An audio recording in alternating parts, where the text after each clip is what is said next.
તો તમારી YouTube channel જો મિત્રો સર્ચમાં નથી આવતી કે તમે નવા YouTube ક્રિએટર છો તો તમારી YouTube ચેનલ સર્ચ કરો છો પણ તમારી ચેનલ પ્રથમ નંબરે નથી આવતી, તમારી ચેનલ સર્ચ લિસ્ટમાં આવતી જ નથી. તો જો તમારી ચેનલ સર્ચ લિસ્ટમાં લાવી હોય તો તમે કઈ રીતે લાવી શકો છો, એના માટે શું પ્રોસેસ છે એ આ વિડીયોમાં આપણે ડિટેલમાં જણાવવાના છે. એના માટે વિડીયો પૂરેપૂરો જોઈ લો તો તમારી ચેનલ YouTube સર્ચમાં જલ્દી ને જલ્દી આવી જશે અને તમે પણ તમારી YouTube ચેનલ સર્ચ કરશે કે તમારો કોઈ મિત્ર કે તમારા કોઈ સબસ્ક્રાઇબર તમારી YouTube ચેનલ સર્ચ કરશે ને એટલે તમારી ચેનલ પ્રથમ નંબરે દેખાડશે મિત્રો. જેમ કે મારી વિશાલ ઠાકોર ડિજિટલ કોચ ચેનલ તમે YouTubeમાં જઈને સર્ચ કરશો તો સર્ચમાં આવી જશે. કેમ સર્ચમાં આવી જશે? કેમ કે મારી ચેનલનું નામ મેં થોડું યુનિક રાખ્યું છે કે વિશાલ ઠાકોર નામની ચેનલ તો ઘણી બધી છે ગુજરાતી યુટ્યુબરોમાં, તો એમાં મારી ચેનલ જલ્દી સર્ચમાં ના આવે, પણ વિશાલ ઠાકોર પાછળ ડિજિટલ કોચ લખ્યું જેના કારણે એના રિલેટેડ કોઈ પણ ચેનલ અવેલેબલ નથી, જેથી મારી ચેનલ ફર્સ્ટ નંબરે આવી જશે.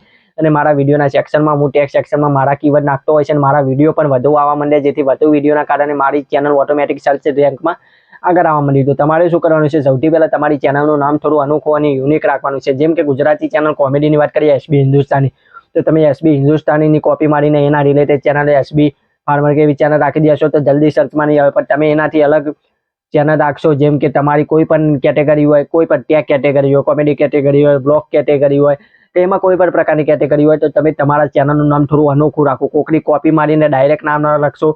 તમે પહેલા સર્ચ કરો કે તમે જે ચેનલનું નામ રાખવા માંગો છો એ ચેનલ YouTube ઉપર જઈને સર્ચ કરો, એ જ એના રિલેટેડ કોઈની ચેનલ છે. જો મિત્રો આ ચેનલ છે તો એમાં થોડું કંઈક અલગ કરો, કંઈક ઉમેરો કે ઘટાડો, જેનાથી તમારી ચેનલ બધાનાથી અલગ થઈ જાય.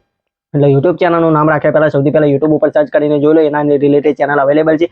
અવેલેબલ હોય તો થોડું ચેન્જ કરો. ચેન્જ કર્યા બાદ બીજું તમારે શું પ્રોસેસ કરવાની છે? ડાયરેક્ટ YouTube ચેનલ તમારી સર્ચમાં આવવું થોડું મુશ્કેલ હોય છે અને એકદમ અનોખી ચેનલ નેમ હશે તો આવી જશે. પછી ના આવે તો તમારે શું કરે? 4-5 વિડીયો તમારે અપલોડ કરવાના છે મિત્રો. 4-5 વિડીયો તમે અપલોડ કરશો. અપલોડ કર્યા બાદ તમારે દરેક ટેક્સ સેક્શનમાં, વિડીયોના ટેક્સ સેક્શનમાં તમારી ચેનલનું નામ લખવાનું છે. તમારી ચેનલનું નામ દરેક ટેક્સ સેક્શનમાં તમે જ્યારે લખશો તો ધીરે ધીરે તમારા વિડીયો રેન્ક થવા મળશે, જેથી કોઈ પણ જેમ કે મારી ચેનલ વિશાલ ઠાકોર ડિજિટલ કોચમાં હું બધા વિડીયોમાં મારા ટેગ નાખીશ અને મારી ચેનલનું નામ થોડું અનોખું રાખીશ. એટલે મારી ચેનલ કોઈ પણ સર્ચ કરશે તો સીધું જ પહેલું મારી ચેનલ દેખાશે, નીચે મારી ચેનલના વિડીયો દેખાશે, જેથી સબસ્ક્રાઇબર મિત્રોને આપણી ચેનલ શોધવામાં મુશ્કેલી ના પડે અને આપણી ચેનલ યુટ્યુબના આલ્ગોરિધમને ખબર પડે અને આપણે આપણી ચેનલ ગ્રો થવા માંડે, જેથી આપણી ચેનલ સર્ચ લિસ્ટમાં આવે. જેથી કોઈ પણ સબસ્ક્રાઇબર મિત્ર કે આપણા મિત્ર આપણી ચેનલ સર્ચ કરે છે તો સૌથી પ્રથમ તમે આપણી ચેનલ આવી જાય છે. બીજું કે ચેનલ તમે યુટ્યુબના ચેનલ સેટિંગમાં જઈને તમારે બેઝિક ટેગ નાખવાના હોય છે. તમારા ચેનલ ટેગ રિલેટેડ જેનો સ્ક્રીનશોટ તમને સાઈડમાં દેખાતો હોય છે તે તમે YouTube ક્રોમ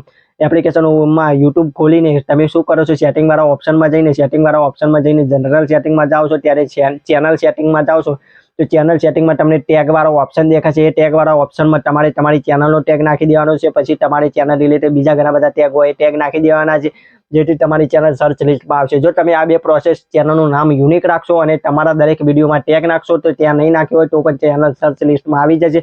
પણ તમે જનરલ સેટિંગમાં જઈને ટેગ નાખવા માંગતા હોય ને એ શીખવા માંગતા હોય તો કમેન્ટ કરજો. એના ઉપર ડિટેલમાં વિડીયો આવી જશે કે કઈ રીતે તમે ચેનલનું સેટિંગ પ્રોફેશનલ કરી શકશો, જેથી તમારી ચેનલ ઝડપી ગ્રો થશે અને ઝડપી વ્યૂ આવવાના ચાન્સ વધી જશે. તો બસ આ વિડીયોમાં આટલું કરવાથી તમારી ચેનલ ઝડપી સર્ચમાં આવશે અને તમારી ચેનલ પર લોકો સર્ચ કરીને પ્રથમ નંબરે જોઈ શકશે. તો મળીએ એક નવા વિડીયો સાથે, નવા અંદાજમાં. જય હિન્દ, જય ભારત.